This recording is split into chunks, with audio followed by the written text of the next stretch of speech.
Hello everyone and welcome to today's session. The topic for the webinar is Can machine learning bring transformation in hospital readmission process? A recorded version of this webinar will be available on Navkara YouTube channel. We'd love to hear from you at the end of the webinar. If you have any questions, please write on the chat window.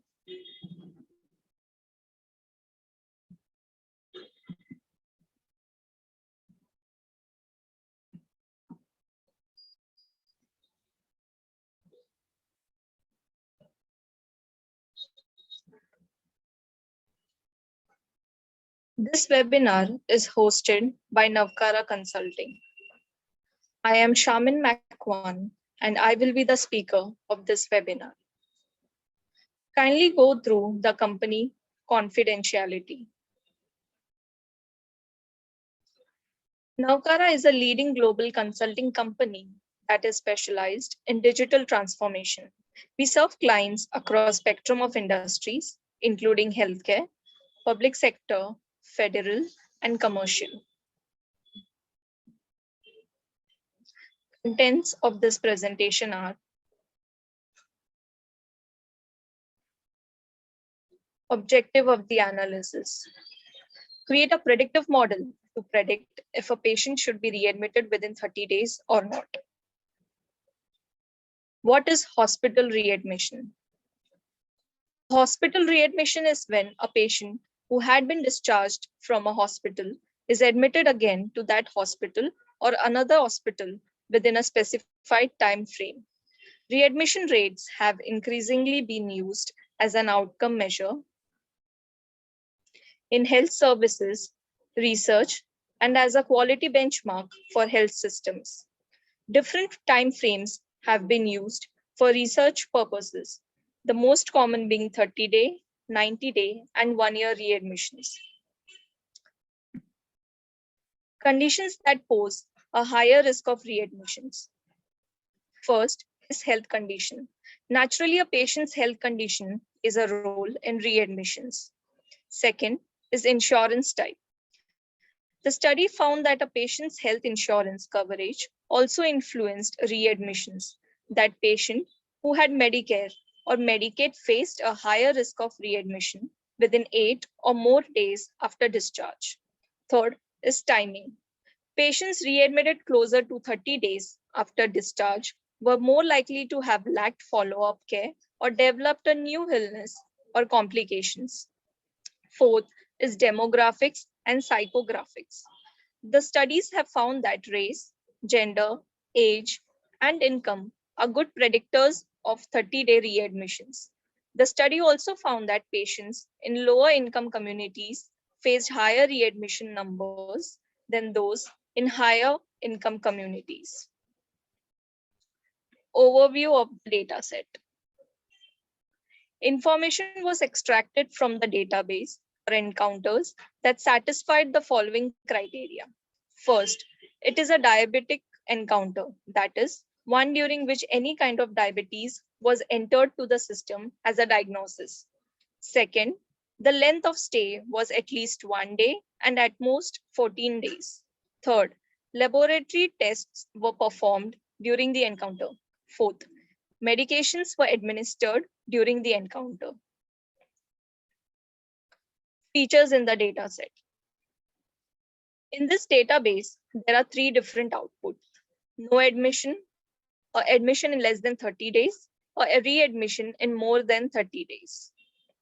The dataset contains both numerical and categorical variables.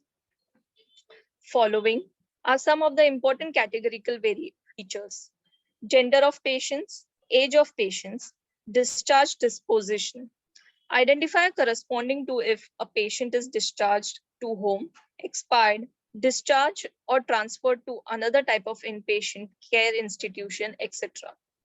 ICD-9-CM is the official system of assigning codes to diagnosis and procedures associated with hospital utilization in the United States.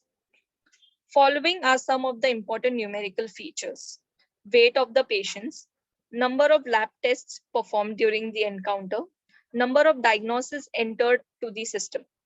There are 24 features related to medications given to the patients.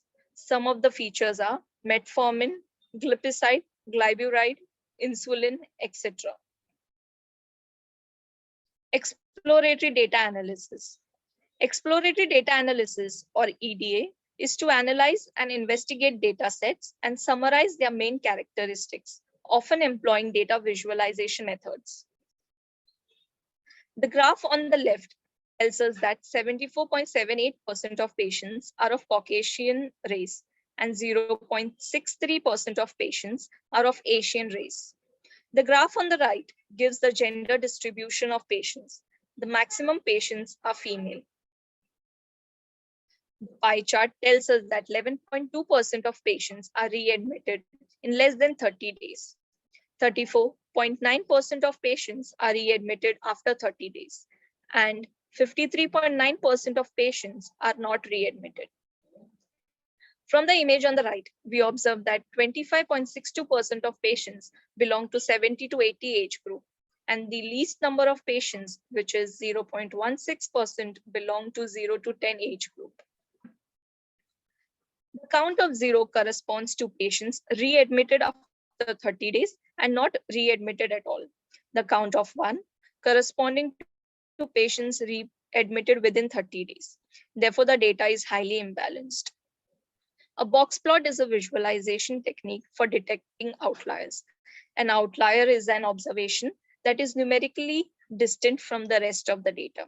When reviewing a box plot, an outlier is defined as a data point that is located outside the whiskers of the box plot. Skeleton of the analysis. Analysis was done based on 3 criteria. First, including the outliers and all the features. Second, removing outliers, selecting features using principal component analysis, and balancing the data using SMOTE, which is increasing the observations of the minority class, in our case, 1. Third, removing outliers, selecting features using principal component analysis, and balancing the data using random undersampler, which is decreasing the observations of the majority class, in our case, 0. Models used for the analysis are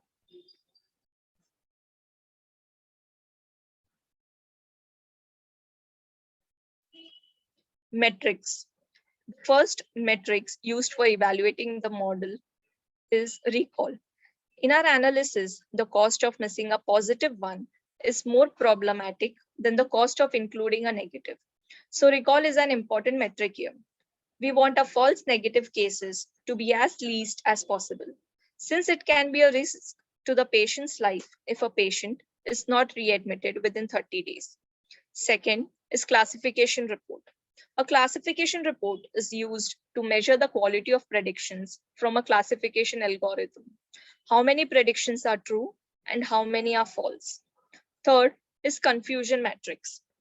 A confusion matrix is an N into N matrix used for evaluating the performance of a classification model, where N is the number of target classes.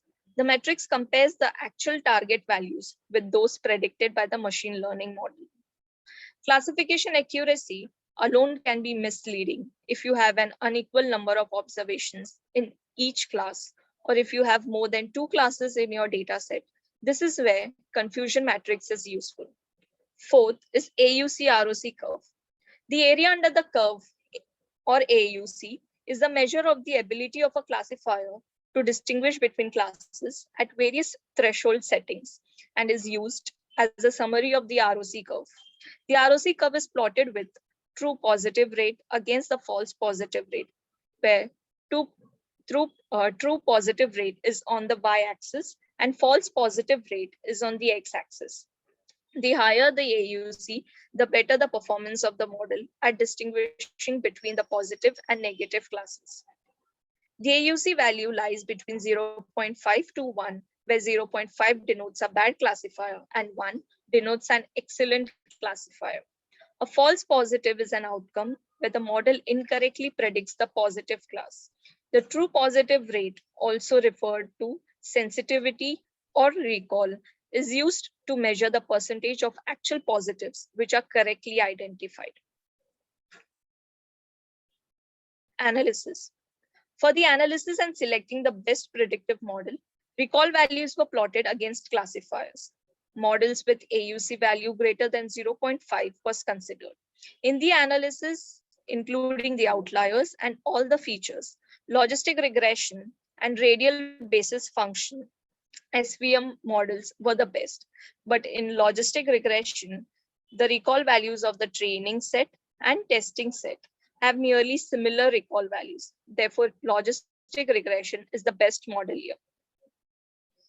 In the analysis, removing the outliers and selecting features using principal component analysis, the data is balanced using SMORT, logistic regression, linear kernel SVM, and gradient boosting classifier were the best. But as we observe in gradient boosting model, the recall value of the training, validation, and testing set have more differences. The gradient boosting model is able to learn but can't predict as it should. Therefore, the model is underfitting. Between logistic regression and SVM models, recall values of logistic regression are almost similar for each set and also higher compared to linear SVM. Therefore, logistic regression is the best model here. In the analysis, removing the outliers and selecting features using principal component analysis, the data is balanced using random undersampler. Logistic regression and SVM with radial basis function kernel models were the best. But as we observe in SVM with radial basis function kernel, the recall values are high than the logistic regression. Therefore, SVM is the best model here. Now with different analysis, we have different models. Now we can select the best predictive model among the three models. Best model is SVM with radial basis function kernel since all the sets have higher recall values. This model belongs to analysis, removing the outliers and selecting features using principal component analysis and balancing the data using random undersampler. Deployment and predictions. Deployment of a machine learning model simply means the integration of the model into an existing production environment, which can take in an input and return an output that can be used in making practical business decisions. To put it to use in order to predict the new data, we have to deploy it over the internet so that the outside world can use it. Flask is a Python-based micro framework used for developing small-scale websites. Therefore, the predictions were done on Flask. I will take you through the Flask deployment process. This is the home page where you can select the file having all the variables. Next, click on Upload. The result we get is the encounter ID, patient ID, and whether the patient should be readmitted within 30 days or not.